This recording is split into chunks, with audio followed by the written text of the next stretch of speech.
All right, ladies and gentlemen, boys and girls. This is the biggest interview I've done in a long time.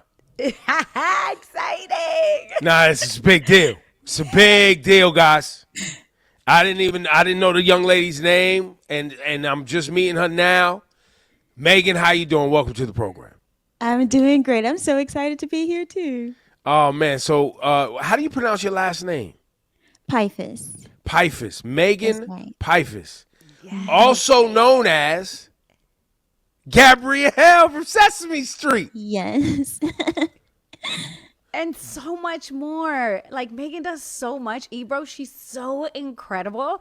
And I thought it's only right that we invite her on to tell her story. But first of all, besides, being Gabrielle at Sesame Street, she has ABCs of Me. I did not know that. Okay, with the Gracie's Corner. Wow. Yeah. Can you tell us about that project? Yes. So I released an album called Cinderella Sweep.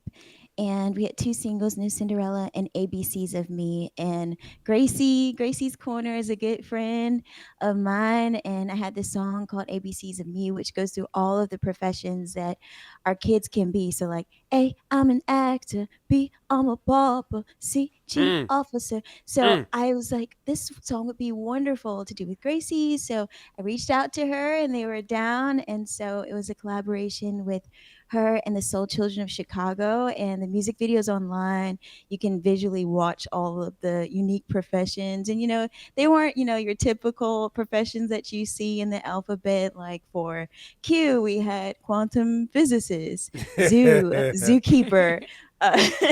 So hopefully you can watch with your kids and dance along. It has a little bit of a trap feel to it. Wait, so I'm just now I'm following along. Yeah. And checking out what you're doing. I see the video ABCs of Me. I'm gonna show this to my daughter Selassie. We on this. Yes.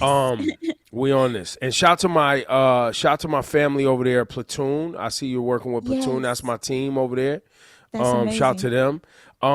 But Cinderella Sweep, what is the origin of that title?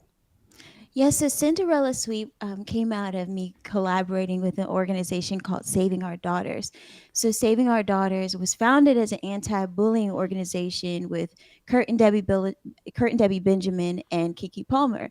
And it evolved to being a mentorship program for girls in the arts. So they have celebrity godparents ranging from journalists, actresses, singers. And so I came on as a celebrity godparent through my role with Sesame Street, and I gave the girls a virtual tour of the street. But when I started working on my album, I realized that the audience for the majority of the songs were going to be for young girls. And so I thought, what if we partner this album with Saving Our Daughters and actually got the girls to sing on the album? And we did. So we went to New York, Atlanta, and Los Angeles and recorded with the partner schools there. So we had a total of 53 girls that sang as a choir on the album. So in New York, we had PS 42, Benjamin Altman on the album, and the girls came ready to sing, and they got recording experience. For most of the girls on the album, it was their first time in the studio. And so they were just inspired to achieve their wildest dreams. After the recording, I got them in a line and said, what do you want to be when you grow up if you take the limits off? And you think after doing the recording experience with, Grammy Award winning producers and engineers, they'd be like, oh, I want to be a producer. I want to be a songwriter. No, they're like, I want to be a chief financial officer. I want to be an attorney. I want to be a baker. Some said, I want to be a singer. But it would just take the limits off of them when they realized they could do something different and learn something new. So this project, you wrote all the music, you partnered on some of the music, because I definitely want to get into whom you are as a voice actor. I also would love for you, because you're, I guess, puppeteering skill. I don't know what the master. puppet master skills, whatever it is. Like, you're a ventriloquist also. Yes, And it started very young too, so I just can't. Yeah, like I need the audience to kind of follow. So there's a lot here. But I want to start with Cinderella Sweep and the songs and the writing and all of that. Yeah. first. Okay. So I'm outside of being a puppeteer. I'm a musician. Grew up singing in the church, playing piano and guitar, and I inadvertently learned how to songwrite. But just being in the choir room with my dad, I would watch him prepare for choir rehearsals and build songs, and so that's how I learned about songwriting and arrangements. Mm, But the album I co-wrote with my wonderful partner and fiance, Sir the Baptist. He's a Grammy Award winning artist and producer, and so dope. we wrote all of the songs together. And there's a few other songs that we collaborated on other songs like Magic in My Skin and Garden on My Head with producer, Grammy Award winning producer Omas Keith, and Mm, of course Gracie's Corner.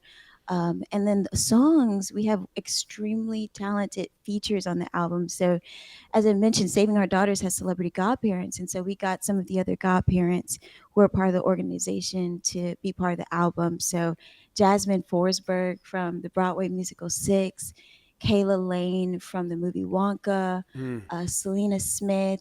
She's on Nickelodeon and was on the Annie Live musical. But these features, most of the girls, they were, teenagers to young adults. And so it was teenagers coming into the studio and mentoring these young girls on what it's like to be, a film actress and what it's like to prepare for a musical. Emmy Lou Wang from Disney Channel Mm. and Sway Bhatti also from Disney Channel. So the girls' eyes were just, wide open, excited to see Course. some of their favorite stars come into the studio and sing with them on songs. So then, now I see all the awards on the shelf back there. So you're very Yeah. accomplished. Very decorated. How did Gabrielle happen? Yeah, Gabrielle was a dream come true. I never imagined actually making it to Sesame Street. Sesame Street was on my dream board for years because I just admired their level um, of puppetry and excellence, and so they were just a model of the type of puppeteer that I wanted to be. So I sent an audition packet to the Jim Henson Company in 2017. Their website clearly said we are not taking auditions, but I sent Mm, it anyway. good for you. And I assumed, it may go in a trash can somewhere, but at least I tried. And so in Right. 2020, I got an email from one of the producers at Sesame Street, who's also the puppet captain. And he said, we stopped production because of the pandemic, and I had time to go through old submissions at the Jim Henson Company.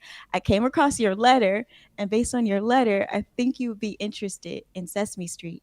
Would you be willing to learn our style of puppetry? And so I responded immediately, like, yes, of course I'll learn. That was my only job, was just to train and learn. And I joined their mentorship program, and I've had incredible training from the masters at Sesame Street. And within 3 months, I got the opportunity to audition for the role of Gabrielle. And the part was for CNN's town hall on racism with Sesame Street. Mm, Yes, that was the first. that was fire too. Yes, you saw that. Yeah, well, everybody talked about that. Wow, that's amazing. I feel But like, yeah, Laura, am I tripping? I Yes, felt like that was yeah, on it fire out pretty here. big. yeah, it was a town hall for parents and children to have a conversation live with journalists on what was happening with the George Floyd protest and what the definition of racism was and how to stand up against it. And this is the audience is 3-year-olds, 4-year-olds. And this was Mm. my very first opportunity with Sesame Street. So started off with extremely meaningful and impactful work. And so puppetry. Yes. Where's this world? Who are these Like, individuals? yeah, like, Where, how where, did where- somebody Say puppet? This, this is my friend Baby June, but Yes, I can tell you all about puppets. Hey, Junebug. good morning. So wait, Junebug, Yeah. when did you become a puppet? Oh, well, at first I was just a puppet, laying around like this. And then Megan, she was about 10 years old and she didn't have any friends. So Junebug, okay, slow down. Telling too much, I'm Junebug. going to tell the truth. She ain't have any friends, so she picked me up and was like, hey, Junebug, will you be my friend? And I was like, I guess I ain't got nothing else to do.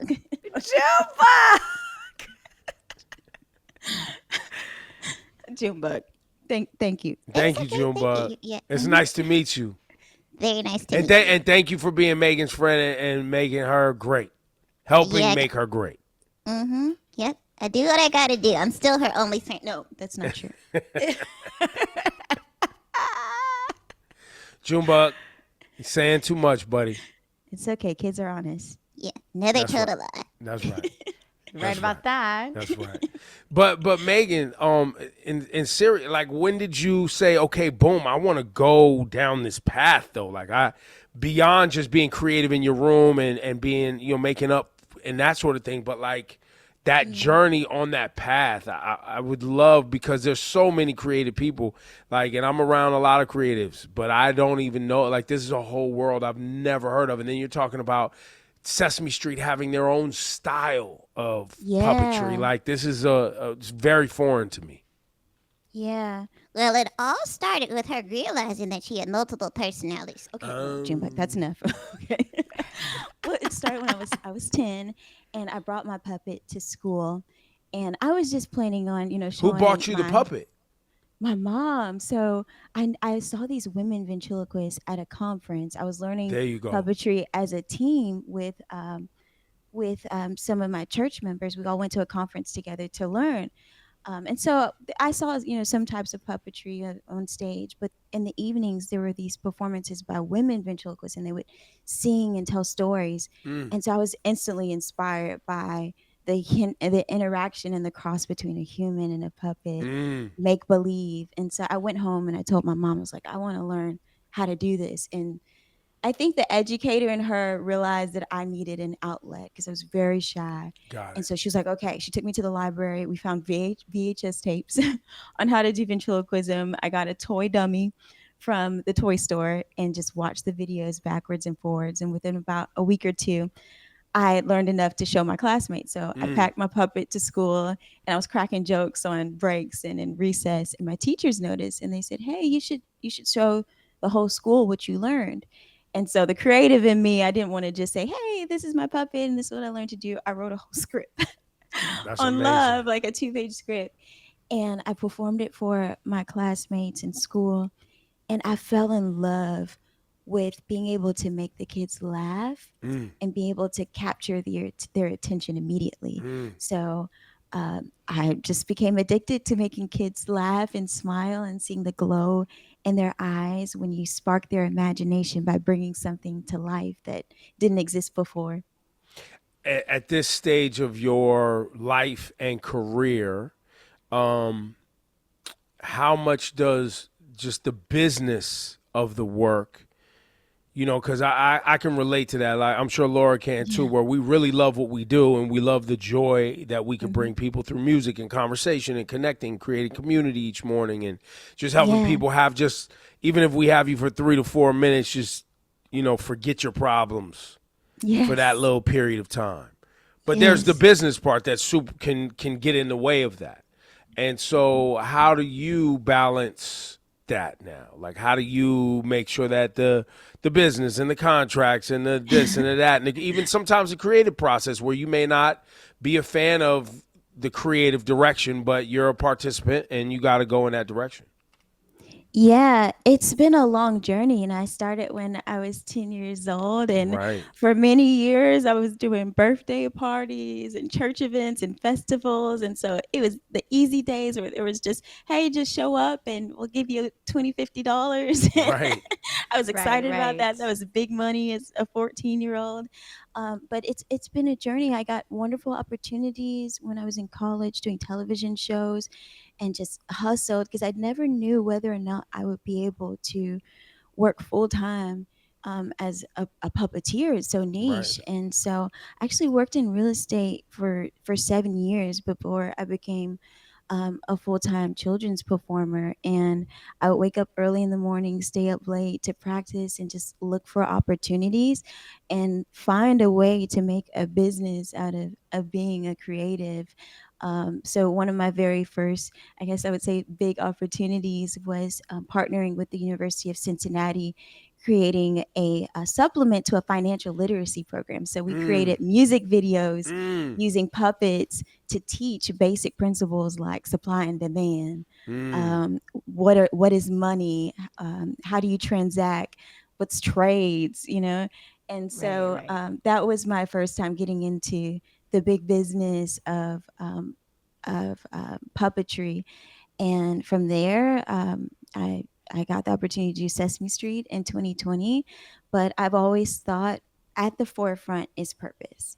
And so, what is my purpose, and how does this opportunity align with what I want to do? And what I've learned is when you're living and walking in your purpose, everything just seems to fall in line on the business side. So I lean into, okay, my goal is to spread joy and hope through what I do. Does Hmm. this project align with that? Right. And that And helps. I have a wonderful team that helps with, Of course, of the course. legal side of Right, of things. course, Of of course. course, of course, of course. Well, The wonderful world of Megan. no, I'm this is telling you, she's amazing. so I'm talented. so and she has intrigued, so much. and you're so cool and talented. Thank you. And so now obviously you're still Gabrielle, yes? Yes, When I are am. you guys taping now? Is there like how does the Sesame Street schedule and all? And you done snuck Laura Styles into the studios over there. So I'm on your heels now. Now I got little Selassie. She's not about to be 17 months. Oh, So that's a I perfect you got age. about 18 months, boy. Maybe 2 years before Yeah. I'm knocking at your door. So don't give up that gig yet. I'm dying. That's Megan, you know hilarious. that we interview a lot of famous people on the show. But Uh-huh. when I tell you, I was so excited. I was bursting with joy. It was a dream come true for me for you to take me to the actual Sesame Street, the place where I watched as a child. That's where I learned how to speak English. Like, Right, yeah. it taught me so much. So I just think it's so beautiful. And to see you in action was such a joy. Oh, I'm so glad you were able to make it. That is the favorite part of my job, is bringing guests onto the show, because it mimics my first day. So walking onto the set of Sesame Street is like walking into your childhood. So it's not Yeah. like an animation where you can only see the set. You can actually go into this set, you can hug the characters, you can sit on the 1, 2, 3 steps. And so it's like entering your childhood imagination. And I love seeing other people have that experience. So whenever we have, a celebrity guest, or, a new coworker, a new crew member, you see that magic creating and, Hmm. stirring in their eyes. And I got to do that with Laura. And I'm so glad you were able to come with LaKenza. So yeah, I got you. 2 years. If she would know Two when she's walking years. around. Yeah. Yes, when Selassie's ready. Selassie's gonna be, but Selassie like to see how everything work. So she gonna Oh be yeah. like, Yeah. And we'll be down to play. We can, pull out yeah. a Muppet, or, something that she can learn how to move So around and when have fun. you're doing Gabri, are you allowed to share any of the magic? Is that against the rules? Yeah. Like you could No, tell we us. can. So Yeah. are you actually are you just voicing, or are you also doing the puppeteering at the Yeah, we're same we're time? puppeteering at the same Everything, bro. time. Yeah. That's And why so I though, but yeah. those puppets on Sesame Street have the hand, and you got to do like multiple things at the same time, right? It's not just Yeah. this. That's why I'm glad I joined that mentorship program, so I can Uh-huh. learn. It's a lot of work, and I'll throw in another little extra thing that we have to learn is it's TV style, and so What's that mean? We use monitors to watch ourselves live, to see what we look like in the camera image, and so as we're puppeteering, we're not looking at our puppet; we're actually looking at a monitor So that has a true you're like camera this. image. That's right. And it's the true camera image, so it's not a mirror. So when I move this way, my puppet is moving this way on the screen. So Right. that's an adjustment to learn, but it also helps you be super precise in knowing what the image is going to look like in the final cut. And so like allows you to look directly to the audience by looking at the monitor, so you know when you're talking to the kids at home directly. But it usually takes about 2 puppeteers to do a puppet, because we have 2 arms. So one arm you use Yeah. in the puppet's hand, and then I'm left-handed. I use my right hand to control one arm, and then another puppeteer would help with the other arm. Wow. And so Yeah. have you had a chance? I'm sure you have, but I just need to ask. You're like living your dream, bro. Yeah. Yeah, I am. Like I It's hard to does that hit you sometimes where you're like, yo, I fell in love with something as a kid, and it's like I did the work, and now I do it for a living. Yeah, And it your sinks in kids get usually to at see the it. wrong time. What's that? I said, and your kids get to see it because she's a And mom, Ebro. that's what's most Wow. important to me. Yeah, I have 2 little boys. Well, They're 6 and congrats. 4, and I'm so glad they get to see me living in my dreams. But it usually hits me at the wrong moments. Like I was performing at the Children's Museum of Manhattan last week, and I was finishing the show with a song, and I'm like, "This is so beautiful." I'm like, "Oh my God, don't cry right now! Don't cry! Don't cry in front of the 2-year-olds." Yeah, because they're gonna be like confused, like, why are you crying? This is supposed to be fun. Is she okay? Wow, Megan, man, congrats on the new project, Cinderella Sweep. If you're looking for some great music for the kiddies, which I know. Yes. Listen, I know you done sang all the songs, man. All the songs of all the shows. Man, we done ran through Gracie's Corner. We done ran through Miss Rachel, Sesame Street. We done ran, So we need a new situation around here. So this Cinderella Sweep we're gonna put in rotation. Thank you. I Yeah. love it. Congratulations on everything. We're so proud of you. Thank you so much. And I'm grateful. Thank you for talking to me today. Let me share my story a little bit. Nah, that's beautiful. And so the Junebug character you showed, that's yours. Yes, he's mine, my responsibility. And so how does this play out now? Are you able, while doing the Sesame Street thing, to do other endeavors for yourself?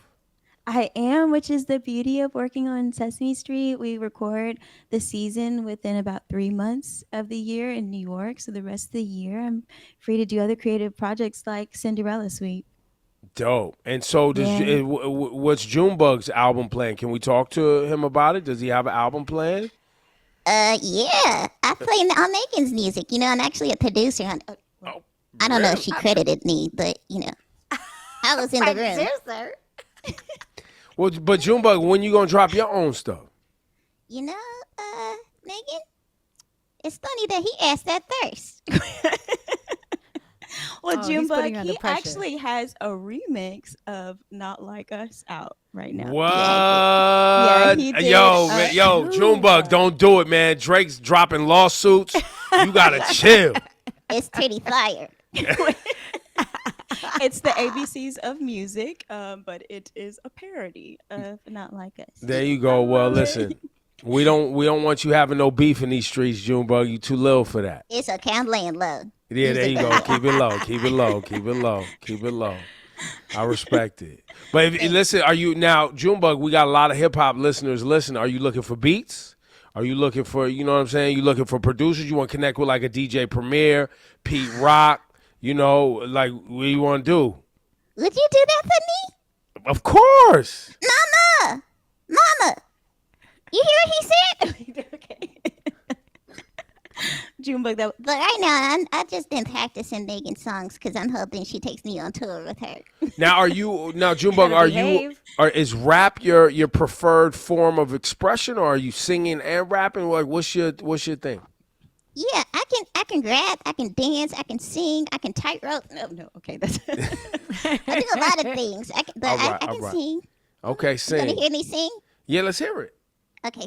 One of Megan's songs is Good Morning. All right, here we go. Good morning, good day. Good things are headed your way. Good time to be brand new. Good morning to you, and you, Miss Laura, and you, Miss Eva. Hey, very nice, very nice. Listen, you have a future. You think so? Yeah, you got talent. Thank you. Yeah. Thank you so much to be. Yo, Junebug, it's been a pleasure to interview. Is this your first interview, Junebug? Have you done others? Here and there. Oh, so you hot out here. Yeah. You got bookings. Usually she puts me in the bag and then just takes me out. So I'm like, I guess I'm doing an interview now. Yeah, nah, but you here today. You like the co-star. Wow, you gotta put my name on the flyers now. Junebug, it's been a pleasure. Everybody go get that Cinderella suite from our friend. Is now Laura Rosenberg's not here to verify Megan's friend of the show status, but I don't know. Is she a friend of the show? He'll probably go for it. She is a friend of the show. I don't There care you what go. Rosenberg says. And Junebug, too. Junebug, you're a friend of the show now. Hey, I'm a friend of the show. Hey, friend of Of the the show. show. Hey, friend of the show. Friend of the show. Ooh. All right, Megan. Thank you so much for your time. Junebug, take care of Megan for us, okay? Thank you. I got her. All right. Bye, We'll talk to y'all guys. later. Bye-bye. See y'all. Thank you.